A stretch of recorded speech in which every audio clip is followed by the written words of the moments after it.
sei que você nunca ouviu falar sobre o Shang-Chi. Shang-Chi. E você não sabe quem é esse Shang-Chi. Shang-Chi? Mas nesse vídeo você vai saber tudinho sobre ele. No mundo dos quadrinhos, o que tem a ver o Shang-Chi com o Bruce Lee? É verdade que ele foi mestre de Kung Fu do Capitão América e do Homem-Aranha? Fica nesse vídeo até o final que a gente vai falar tudo sobre isso e um pouquinho mais.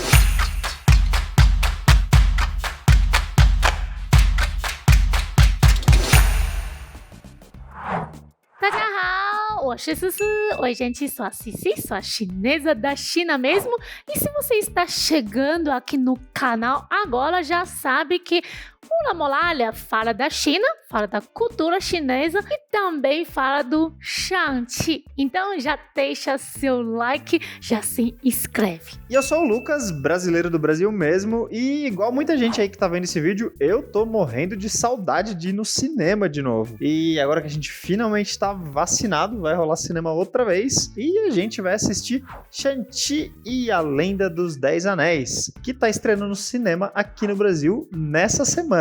Isso mesmo! Inclusive, muito obrigada Disney por convite pra gente assistir esse filme e gravando esse vídeo aqui para mostrar para vocês a história verdadeira do Shang-Chi. E quem é Shang-Chi, Lucas? Shang-Chi, bom, nessa altura todo mundo já até sabe falar o nome dele, a gente vai ver mais detalhes sobre isso daqui a pouco, mas o Shang-Chi, ele é um super-herói chinês das histórias em quadrinhos da Marvel, olha só que interessante. Isso é muito especial, porque são poucos os heróis asiáticos nos quadrinhos nos Estados Unidos. E nos quadrinhos, o Shang-Chi é um representante bem forte dos heróis asiáticos e já tem um currículo bem extenso, já trabalhou com vários super-heróis. Dá pra dizer que ele é tipo um mestre de Kung Fu das histórias em quadrinhos. Ele já treinou com o Capitão América e o Homem-Aranha, por exemplo, olha só. E mais recente até entrou pros Vingadores. E ele tem esse nome bem chinês, né, Cici? Shang-Chi. Shang-Chi. Mas vem aqui pro Brasil, o pessoal vai falar Shang-Chi. E aí eu te pergunto, como é que fala o nome dele, de verdade? E também quero saber se o Shang-Chi, ele é chinês, da China mesmo, igual você? Na verdade, esse Shang-Chi, em mandarim, em chinês, é Shang-Chi. E ele é chinês da China mesmo, igual eu. Ele é nascido na província Henan, onde meu pai trabalhou e onde fica o templo Shaolin, que saiu maiores mestres de Kung Fu. E até hoje, maioria dos estrangeiros que vão para a China aprender Kung Fu vão para esse templo Shaolin. Agora, falando o nome dele em chinês, o que significa, né? Bom, o nome dele tem algumas versões, na verdade, mas seguindo a última do filme, o nome dele significa... Primeiro ideograma Shang, quer dizer, né, para cima. E o Chi, segundo ideograma, significa energia. Na verdade, esse Chi também está na palavra Qigong, que é uma prática milenar chinesa nos artes marciais, muito importante no Kung Fu. E esse Kung é um ideograma que está na palavra Kung Fu, né? Kung Fu em chinês. Quer dizer, o nome do Shang-Chi é um Kung Fu puro. Pois é, tanto que nos quadrinhos ele também é conhecido como Mestre de Kung Fu ou Ascensão e Avanço do Espírito. Olha que nome chique. Mas sabe, o Shang-Chi é um personagem chinês, só que ele foi criado nos Estados Unidos e apareceu pela primeira vez nessa revista que você tá vendo aí na tela. E o que eu acho mais interessante é que nessa época dos anos 70 estava crescendo muito a imigração chinesa nos Estados Unidos e também a influência cultural. E foi nesse período que começaram a sair muitos filmes de sucesso com o Bruce Lee, em 1970, 71, 72, 73. Muita gente já conhece o Bruce Lee, mas vale sempre repetir, né, que o Bruce Lee, ele nasce em Hong Kong e vai para os Estados Unidos com 18 anos de idade. Aí ele vai se transformando num ícone pop de Hollywood e ele aumenta muito a influência do Kung Fu e das artes marciais nos Estados Unidos. Então, o Kung Fu tava para todo lado, era filme, era programa de televisão e acabou indo para as histórias em quadrinhos também, na figura do Shang-Chi, né, Cici? Mas que tem a ver o Shang-Chi com o Bruce Lee? Dá pra dizer que o Bruce Lee colocou o Kung Fu na mapa nos Estados Unidos. Mas o Shang-Chi virou um super-herói, um mestre de Kung Fu. E depois o Bruce Lee morreu em 73, pode dizer que o Shang-Chi se transformou para homenagear o Bruce Lee. E uma pessoa contribuiu muito para isso. Ele chama Paul Gurassi. Em português a gente pode chamar Paulo Gurassi.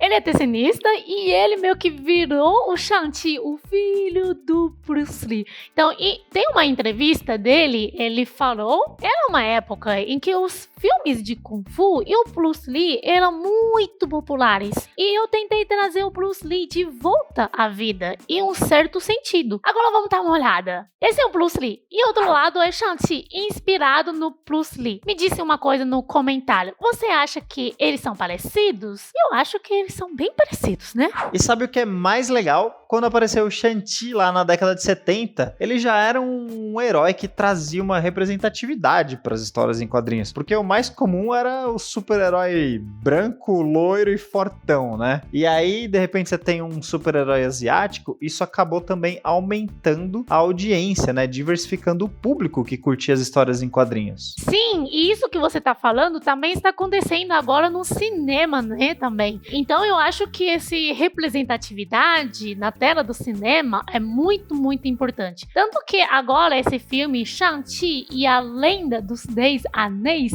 é o primeiro filme da Marvel com um super-herói asiático como protagonista. E o ator principal é Simu Liu, mas em chinês é Liu Simu, nome bonito, e ele também é chinês da China mesmo. Ele nasceu na cidade de Harbin e quando ele tinha 5 anos de idade, ele mudou para o Canadá. E se você já viu umas fotos de esculturas de gelo na China, pode apostar que é Harbin. E até que faz sentido, né? O Simu Liu se mudar de Harbin pro Canadá. Esse gosta de frio, hein? Com certeza. E não só ele que é chinês, também tem o pai dele.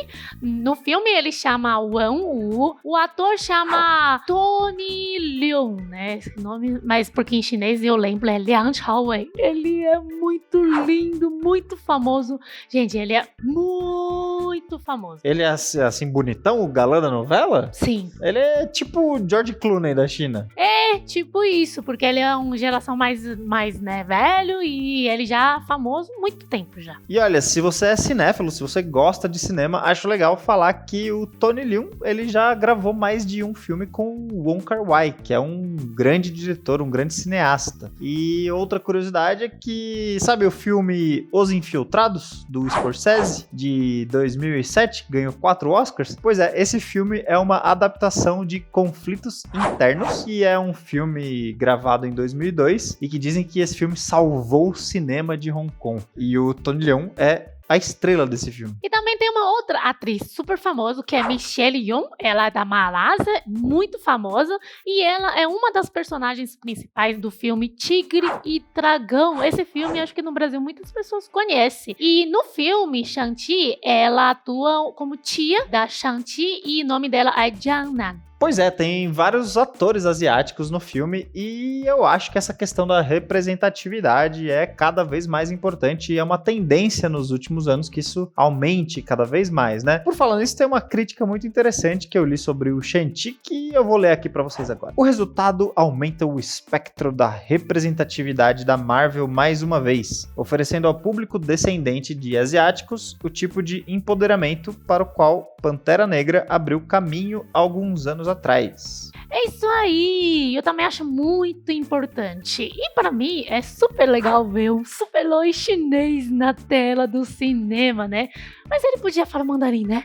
É verdade. Mas sabe que eu acho que lá na China eles vão dublar o filme, com certeza ele vai falar em mandarim. Você acha que essa coisa de ter vários atores, personagens asiáticos no filme é também uma estratégia pro filme fazer mais sucesso lá na China? Com certeza, eu acho que sim, especialmente vai ter Tony Leung, Liang Chaowei nesse filme. Só pra você ter uma ideia, quando Os Vingadores foi lançado na China em 2019 foi muito, mas muitíssimo sucesso. Os Vingadores em 2019, vale lembrar, foi o maior faturamento da história do cinema, né? De toda a história do cinema. E o faturamento foi muito alto, claro, nos Estados Unidos e no Canadá, mas ele foi muito maior se você contar todos os outros países, menos Estados Unidos e Canadá. E aí a China tem um peso importante, né? Quer dizer, agora não dá pra ter um filme de sucesso no bilheteria sem pensar na China, certo?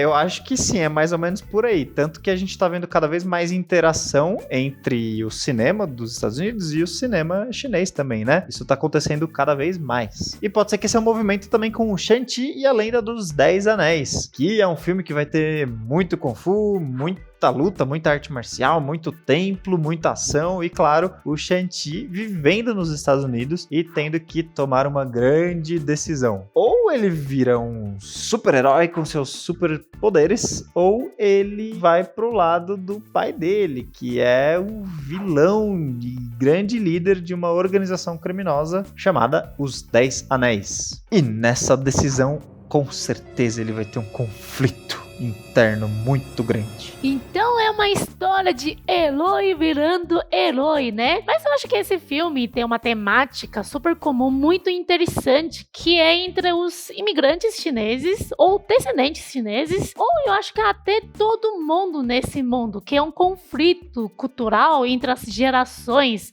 entre os pais e os filhos. A população chinesa nos Estados Unidos é bem grande, então tem muita gente meio crescendo, né, com a referência de uma cultura em casa e outra fora da casa, na escola, com os amigos. Então essa pessoa vai crescer meio que dividindo entre duas culturas. E isso nem sempre é fácil, né? Porque você vai com um pé em uma cultura, outro pé na outra cultura, e você vai perguntar quem sou eu e o que eu gosto, qual é minha verdade. Nossa, muito profundo. Eu até senti que você estava se fazendo essas perguntas para você mesma, Cici. Agora, será que isso também acontece com o Shang-Chi no filme? Será que ele vive se questionando, influenciado pelas histórias dos pais dele? Você, Cici, também é uma chinesa vivendo uns bons anos aqui no Brasil. E você vive aqui no Brasil uma cultura muito diferente daquela que quando você vivia na China. Então, você se identifica com isso de alguma forma? Com certeza! Na verdade, por exemplo, se for pelos meus pais, eu nem ia casar com você, né? A gente é muito próximo, a gente fala toda semana, fala bastante. A gente sempre carrega alguma coisa dos nossos pais, né? Mas sempre tem alguma mania, coisinha dos nossos pais que a gente não quer para nossa vida. É por isso que eu tô empolgado para ver esse filme. Tem essa questão do herói meio perdido, né? Entre uma cultura americana e uma cultura chinesa, e só isso já é bem interessante. Mas eu acho que o mais legal, mais importante é essa questão familiar que ele tem aí no conflito com o pai. Quem nunca olhou, né, pros comportamentos dos pais e achou meio antiquado, meio cafona, meio esquisitão às vezes? Você que tá assistindo aí o vídeo, me conta aqui nos comentários se tem alguma coisa que você já olhou dos seus pais, né, do seu pai, da sua mãe, que alguma mania que você olhou e falou, nossa, isso é meio antiquado, eu acho que isso não combina muito comigo hoje. É uma coisa de geração diferente. O meu pai, por exemplo, ele adora escrever tudo em papelzinho. Você vê ele assim, ele vê, preciso lembrar de alguma coisa. Ele tira um papelzinho do bolso, uma canetinha e anota várias coisinhas, anota tudo. E aí depois ele precisa lembrar, ele olha lá no papelzinho e tá tudo anotado. Então, quer dizer, eu olho pra isso e penso, poxa, hoje em dia não precisava mais, né? Tem o celular e tal, não precisa do papelzinho. Mas é uma forma que ele encontra de se organizar e a gente precisa respeitar isso, né? É meio diferentão pra mim, mas cada um com a sua mania, não é verdade? E minha mãe, que gosta de cobrir tudo em casa, jogar um pano em cima de tudo. Por exemplo, até hoje eu nem sei o cor da sofá da casa dela. Quando ela sai de casa, ela joga um pano em cima do TV. Então eu acho meio estranho. Mas, se bem que, não sei, hoje talvez ainda tem jovem que faz isso. Você que tá assistindo aqui, deixa comentário. Você já conheceu alguém que faz isso também? até conheço uma pessoa, viu? Mais ou menos a nossa idade, assim. E por isso que, no final das contas, essas coisas aí são humanas, né? São verdadeiras, são coisas normais e valem pra todo mundo. Até pra um super-herói como o Shang-Chi. Por isso que essa crítica aqui falou bonito. Olha só. Quando tiramos a mágica brilhante do super-herói, o filme Shang-Chi revela aquela história dolorosamente familiar de uma criança descobrindo como atravessar o abismo e os valores e expectativas de seus pais e os seus, da mesma forma que Shang-Chi tenta misturar modelos antigos e perspectivas novas. É isso mesmo, falou bonito, né? Falou. E você gostou desse vídeo? A gente deu mais um gostinho para você assistir esse filme, Shang-Chi e a Lenda dos 10 Anéis. Então não esqueça, se você for assistir esse filme, depois volta pro comentário e deixa com a gente o que você achou. É isso aí, a gente quer saber, né? É um filme que tem muito Kung Fu, arte marcial, tem muito de China, então esse filme é um prato cheio para você que acompanha a gente aqui na Pula Muralha. E a gente vai ficando por aqui e tchau! Bom filme!